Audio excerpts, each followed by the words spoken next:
आपके सवाल इसी से संबंधित। ये लगातार सवाल नीता भंडारी केस में रहे कि भाई वो वीआईपी कौन है, क्या किसी पार्टी से उसका संबंध है, और अब सजा भी हो गई है, लेकिन इस सिलसिले में कोई जवाब नहीं आ पाया। मैंने जैसा कि कहा कि स्वागत है न्यायालय की इस फैसले का, क्योंकि न्यायालय को जो बताया और दिखाया गया उस आधार पर तो न्यायालय ने सही फैसला दिया है, लेकिन इसकी जांच का दायरा व्यापक होना चाहिए था। हम यही कह रहे हैं, हम इसीलिए सीबीआई जांच की मांग कर रहे थे, क्योंकि जो उसकी चैट में क्लियरली वो लिख रही है कि किसी तथाकथित वीआईपी के आने की यहां बात हो रही है और मुझ पर दबाव बनाया जा रहा है कि उसको एक्स्ट्रा सर्विस देनी है, यानी कि सेक्सुअल सर्विसेज देनी है और 10,000 की पेशकश हो रही है उसके बदले। लेकिन मैं यहां पर आपसे कहना चाहती हूं कि अंकिता तो चली गई, उसको तो हम नहीं बचा पाए, लेकिन अंकिता इस पूरे प्रकरण में उत्तराखंड का मस्तक जो है इतना ऊंचा कर गई। वो पूरे देश और दुनिया में यह संदेश दे गई कि उत्तराखंड की महिला अभिमानी होती है, स्वाभिमानी होती है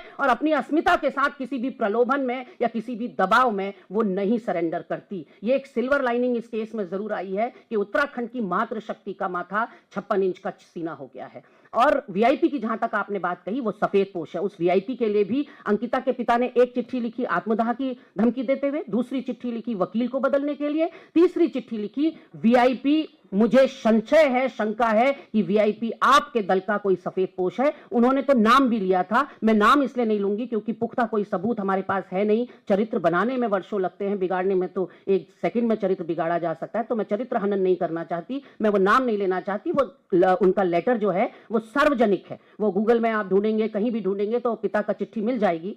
और चिट्ठी में वो साफ तौर पर नाम लिख रहे हैं, बड़े दिग्गज नेता का नाम है। और सारी कवायद जो ये पहले दिन से मैं कह रही हूं सबूत और साक्ष्य नष्ट किए गए, वो इसी वजह से, क्योंकि भाजपा का दामन एक बार पुनः संजय कुमार के बाद अब फिर से दागदार होने को था। एक और मामला ब्रजभूषण शरण का तस्वीर पूर्व भाजपा के सांसद की है।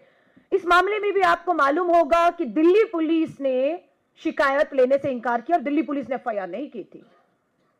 विनेश फोगाट और हमारी पहलवान बेटियों की एफआईआर सुप्रीम कोर्ट की दिल्ली पुलिस को लगाई गई फटकार के बाद होती है, लेकिन उसके बावजूद भी कोई पूछताछ नहीं। इस पूरे मामले में एक नाबालिग बेटी ने भी अपनी शिकायत की थी, पोक्सो कानून के तहत शिकायत दर्ज हुई थी।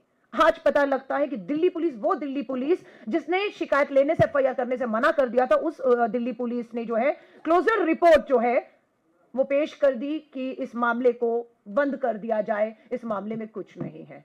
तो आप ये देख रहे हैं, जिस देश में पुलिस पीड़िता नहीं सरकारों के साथ दबाव में काम कर रही हो, समय पर सबूत ना जुटा कर ना पेश करती हो, जिसका लाभ अदालतों में अपराधियों को मिलता है, तो आप सोच सकते हैं। इसीलिए मैं कह रही हूं, ये बड़ी एक चेतावनी, रेड अलर्ट मैं कहूं, खतरे के निशान से ऊपर भारत जा चुका है। भारत बेटियों के लिए अब सुरक्षित नहीं रहा है।